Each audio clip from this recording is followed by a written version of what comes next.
Around the World in 80 Days by Jules Verne.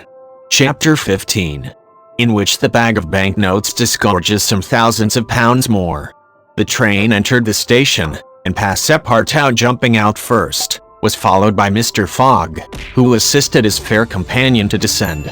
Phileas Fogg intended to proceed at once to the Hong Kong steamer, in order to get Aouda comfortably settled for the voyage. He was unwilling to leave her while they were still on dangerous ground. Just as he was leaving the station, a policeman came up to him, and said, "Mr. Phileas Fogg, I am he. Is this man your servant?" added the policeman, pointing to Passepartout. "Yes. Be so good, both of you, as to follow me." Mr. Fogg betrayed no surprise whatever. The policeman was a representative of the law, and law is sacred to an Englishman. Passepartout tried to reason about the matter, but the policeman tapped him with his stick, and Mr. Fogg made him a signal to obey. "May this young lady go with us?" asked he. "She may," replied the policeman.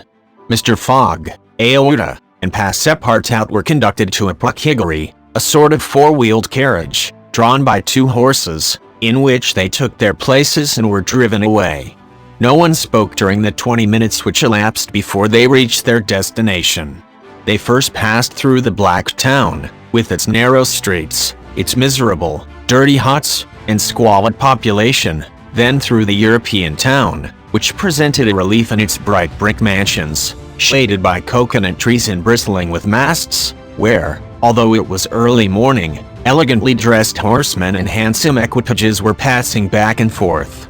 The carriage stopped before a modest-looking house, which, however, did not have the appearance of a private mansion.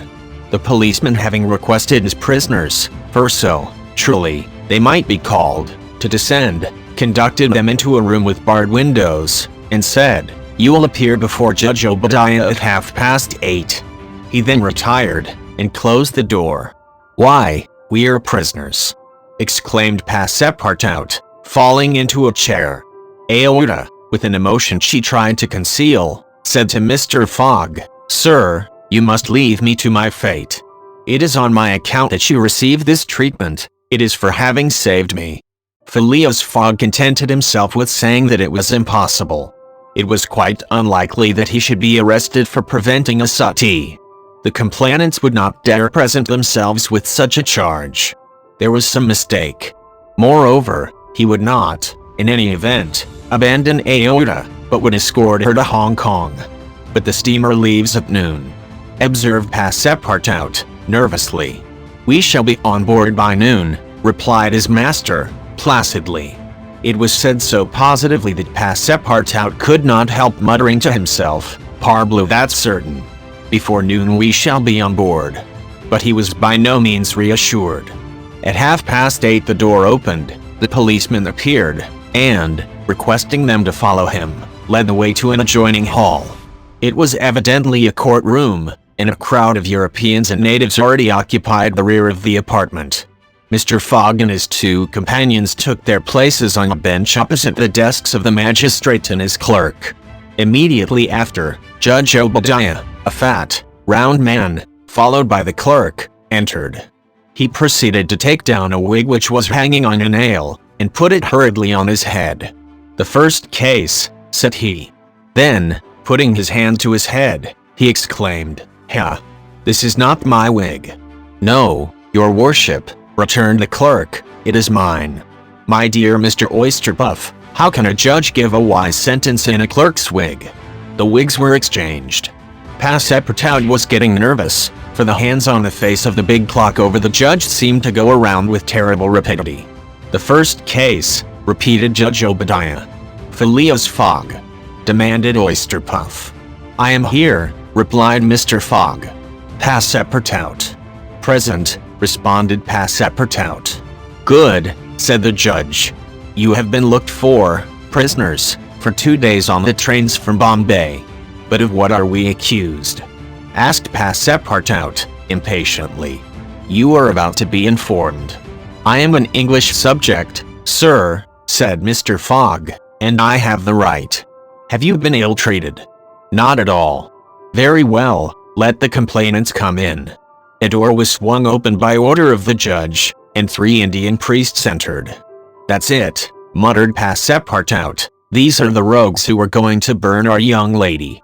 The priests took their places in front of the judge, and the clerk proceeded to read in a loud voice a complaint of sacrilege against Phileas Fogg and his servant, who were accused of having violated a place held consecrated by the Brahmin religion.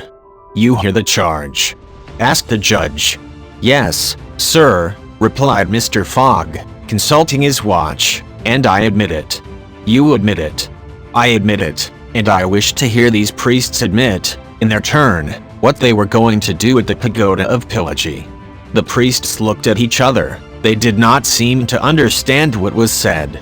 "Yes," cried Passepartout, warmly, "at the pagoda of Pillaji, where they were on the point of burning their victim." The judge stared with astonishment, and the priests were stupefied. "What victim?" said Judge Obadiah. "Burn whom?" "In Bombay itself." "Bombay?" cried Passepartout. "Certainly. We are not talking of the pagoda of Pillaji, but of the pagoda of Malabar Hill, at Bombay. And as a proof," added the clerk, "here are the desecrator's very shoes, which he left behind him." Whereupon he placed a pair of shoes on his desk. "My shoes!" cried Passepartout, in his surprise permitting this imprudent exclamation to escape him. The confusion of master and man, who had quite forgotten the affair at Bombay, for which they were now detained at Calcutta, may be imagined. Fix the detective had foreseen the advantage which Passepartout's escapade gave him, and, delaying his departure for 12 hours, had consulted the priests of Malabar Hill. Knowing that the English authorities dealt very severely with this kind of misdemeanor, he promised them a goodly sum in damages, and sent them forward to Calcutta by the next train. Owing to the delay caused by the rescue of the young widow, Fix and the priests reached the Indian capital before Mr. Fogg and his servant, the magistrates having been already warned by a dispatch to arrest them should they arrive. Fix's disappointment when he learned that Phileas Fogg had not made his appearance in Calcutta may be imagined. He made up his mind that the robber had stopped somewhere on the route and taken refuge in the southern provinces. For 24 hours Fix watched the station with feverish anxiety. At last he was rewarded by seeing Mr. Fogg and Passepartout arrive, accompanied by a young woman, whose presence he was wholly at a loss to explain. He hastened for a policeman, and this was how the party came to be arrested and brought before Judge Obadiah. Had Passepartout been a little less preoccupied, he would have espied the detective ensconced in a corner of the courtroom, watching the proceedings with an interest easily understood, for the warrant had failed to reach him at Calcutta, as it had done at Bombay and Suez. Judge Obadiah had unfortunately caught Passepartout's rash exclamation, which the poor fellow would have given the world to recall. "The facts are admitted?" asked the judge. "Admitted," replied Mr. Fogg, coldly. "Inasmuch," resumed the judge, "as the English law protects equally and sternly the religions of the Indian people, and as the man Passepartout has admitted that he violated the sacred pagoda of Malabar Hill, at Bombay, on the 20th of October, I condemn the said Passepartout to imprisonment for 15 days, and a fine of £300. £300, cried Passepartout, startled at the largeness of the sum. "Silence," shouted the constable. "And inasmuch," continued the judge, "as it is not proved that the act was not done by the connivance of the master with the servant, and as the master in any case must be held responsible for the acts of his paid servant, I condemn Phileas Fogg to a week's imprisonment and a fine of £150. Fix rubbed his hands softly with satisfaction. If Phileas Fogg could be detained in Calcutta a week, it would be more than time for the warrant to arrive. Passepartout was stupefied. This sentence ruined his master. A wager of £20,000 lost, because he, like a precious fool, had gone into that abominable pagoda. Phileas Fogg, as self-composed as if the judgment did not in the least concern him, did not even lift his eyebrows while it was being pronounced. Just as the clerk was calling the next case, he rose and said, "I offer bail." "You have that right," returned the judge. Fix's blood ran cold, but he resumed his composure when he heard the judge announce that the bail required for each prisoner would be £1,000. "I will pay it at once," said Mr. Fogg, taking a roll of bank bills from the carpet bag, which Passepartout had by him, and placing them on the clerk's desk. "This sum will be restored to you upon your release from prison," said the judge. "Meanwhile, you are liberated on bail." "Come," said Phileas Fogg to his servant. "But let them at least give me back my shoes," cried Passepartout angrily. "Ah, these are pretty dear shoes," he muttered, as they were handed to him. "More than £1,000 apiece. Besides, they pinch my feet." Mr. Fogg, offering his arm to Aouda, then departed, followed by the crestfallen Passepartout. Fix still nourished hopes that the robber would not, after all, leave the £2,000 behind him, but would decide to serve out his week in jail, and issued forth on Mr. Fogg's traces. The gentleman took a carriage, and the party were soon landed on one of the quays.